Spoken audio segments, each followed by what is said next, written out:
নমস্কার, আমি কলকাতা থেকে রিনিস ডে আউটের রিনি বলছি। কেমন আছেন আপনারা সবাই? সকলের সুস্থতা কামনা করে একটা নতুন দিনের শুরু করেছি। মিস্টার সেন কাল বাজার থেকে 2 প্যাকেট কাটা এঁচোড় নিয়ে এসেছিল। আর বাজারে তো যেইভাবে এঁচোড় কাটে ওরা তো জাস্ট কুচিয়ে আর দিয়ে দেয়। তো বাড়িতে এসে দিদি সকালবেলায় ফ্রেশ করে কেটে দিয়েছে। তো তারপরে দেখা গেল যে অনেকটাই বাদ চলে গেল, তো পরিমাণে কমে গেল। তো সিজনের প্রথম এঁচোড় চিংড়ি করছি, সবাইকে একটুখানি রান্না করে পাঠাবো। তো ভাবলাম যে অনেকটাই কমে গেল, তো ফ্রিজে আরও কিছুটা চিংড়ি ছিল, সেটাও ভেজে দিয়ে দিলাম। তো যেভাবে বাজারে কেটেছিল এঁচোড়টা, মানে সাইজের তো কোনো ঠিক নেই, একটা একদম ছোট একটা বড় এইরকমভাবে, তাই আর সিদ্ধ করলাম না, মানে ভালো করে ঢাকা চাপা দিয়ে কষিয়ে রান্না করলাম। তো তাতেই দেখলাম বেশ ভালোই খেতে হয়েছে, খারাপ হয়নি। তো যাই হোক, আর রান্না করেছিলাম হচ্ছে পালং শাক, মানে ওই শীতের সমস্ত সবজি দিয়ে আর চিংড়ি মাছ বড়ি দিয়ে পালং শাক রান্না হয়েছিল। এঁচোড় যদি খুব কচি হয় তাহলে সব সময় কিন্তু এঁচোড় সিদ্ধ করে নিতে হয় না, মানে একটু ঢাকা চাপা দিয়ে এঁচোড় হালকা করে ভেজে নিয়ে ভালো করে কষিয়ে যদি রান্না করা যায়, সিদ্ধ করে রান্না করলে যা টেস্ট হয় তার থেকে কিন্তু অনেক বেশি খেতে সুস্বাদু হয় এইভাবে রান্না করলে। আপনারা কিন্তু ট্রাই করে দেখতে পারেন।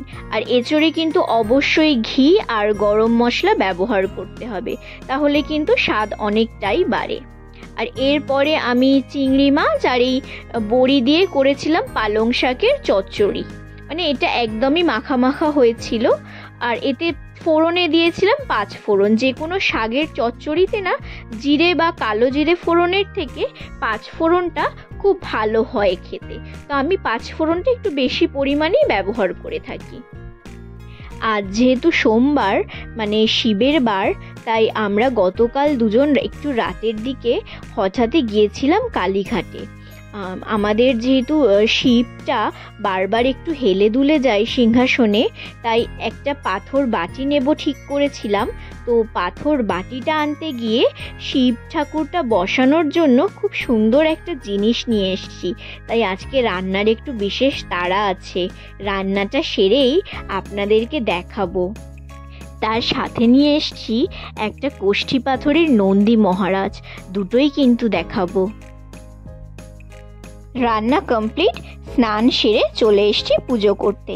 এইটা হচ্ছে শিবদানি, এটা পিতলের, আর এর মধ্যে বসানো হয় পাথরের শিব ঠাকুর। আর এইটা কিনেছি, এইটা হচ্ছে নন্দী মহারাজ, এইটা কালো কোষ্ঠী পাথরের। আর এই শিব ঠাকুর আমাকে দিয়েছে আমার বাবা।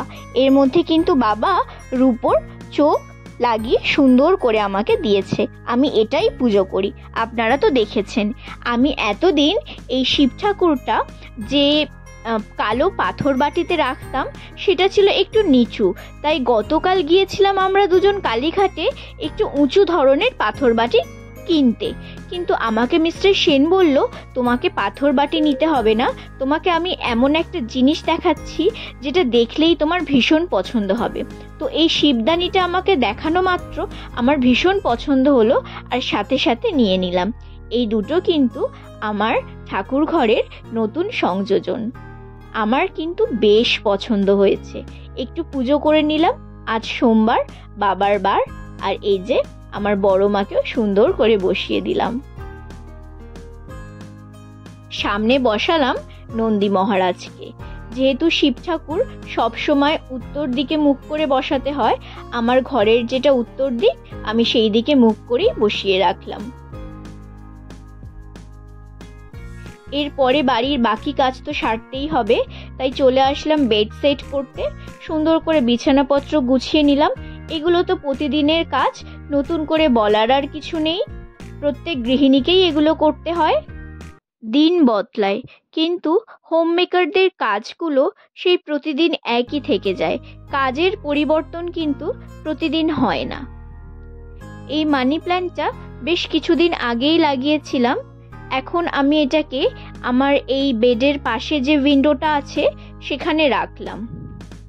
এই যে আমার গোপুর জামাটা আমি একটু সকালবেলায় রোদে দিয়েছিলাম। আমি কিন্তু সচরাচর আমার গোপুর জামা যখন ওয়াশ করি সেগুলো রোদে দিই না, হাওয়ায় শুকনো করি, যেহেতু একটু জড়ি থাকে জামায়। তো আমার মনে হয় যে জামা যদি রোদে দিই তাহলে হয়তো ফেব্রিকগুলো একটু নষ্ট হয়ে যেতে পারে, তাই আমি হাওয়াতেই দিই।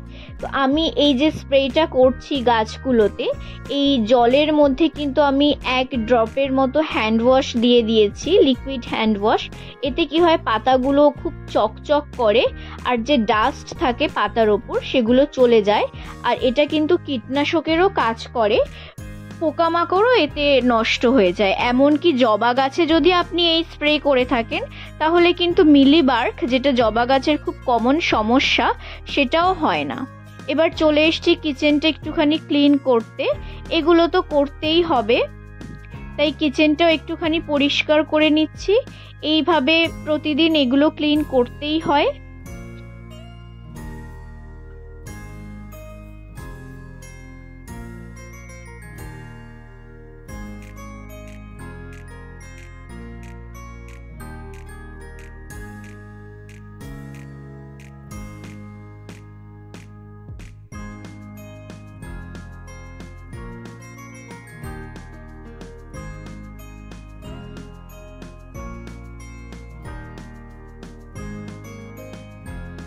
এই সিকোয়েন্সের কুশন কভারগুলোয় দেখেছি কি সুন্দর সবাই নিজের নাম লেখে। তো আমিও চেষ্টা করলাম একটু আর লেখার, কিছুতেই হলো না। যাই হোক, দুর্ভাগ্য। তো সন্ধে হয়ে গেছে। তো আজকে সন্ধেবেলায় আমি ঠাকুরকে দিয়েছিলাম, মানে গোপুকে দিয়েছিলাম ওই আর কি একটুখানি লিটল হার্টস দিয়েছিলাম, আর হ্যান্ডমেড চকলেট যেগুলো আমি কিনে রাখি ওই চকলেট দিয়েছিলাম, আর বেশি কিছু দিইনি। এই দিয়ে সন্ধেবেলার ভোগটা দিয়েছিলাম। খাওয়া দাওয়ার পরে রাত্রিবেলায় শুতে যাওয়ার আগে যেহেতু চেঞ্জ করি, তো তাই জন্য আমি কি করি, মাঝে মাঝেই মানে যখন ডাস্ট বেশি হয়ে যায়, সকালে হয়তো সবসময় যখন পসিবল হয় না অত ডাস্টিং করা, তখন ওই রাত্রিবেলায় চেঞ্জ করতে যাওয়ার আগে ওই ডাস্টিংগুলো করে নিই। তো আজকেও সেরকম করেছিলাম, ভালো করে ডাস্টিং করে নিয়েছিলাম বেডরুমটা। মানে এই সাইড টেবিলটার ওপর না খুব ডাস্ট পড়ে, প্রায় সময় তো জানলা বন্ধ থাকে। মানে এখন তো শীতকাল, দুপুর 12টার সময় জানলা বন্ধ করে দিই আর বিকেলবেলায় জানলা খুলিও না, তাও যে এত ডাস্ট কোথা থেকে আসে কি জানি। তো যাই হোক, শুতে যাওয়ার আগে ভালো করে একটুখানি ডাস্ট করে নিলাম। এটা কিন্তু একেবারেই ডিপ ক্লিনিং না, ওই ওপর জাস্ট যে ধুলোগুলো পড়েছিল একটুখানি ক্লিন করে নিলাম, মিনিট 10 মতো টাইম দিয়েছিলাম ওই আর কি। তাহলে আজকের ব্লগটা যদি ভালো লাগে একটা লাইক করে দেবেন, অবশ্যই আমার চ্যানেলটা সাবস্ক্রাইব করে দেবেন। এতক্ষণ দেখছিলেন রিনিস ডে আউট। আগামীতে ফিরে আসবো একটা নতুন ব্লগের সঙ্গে। নমস্কার, ভালো থাকবেন সকলে।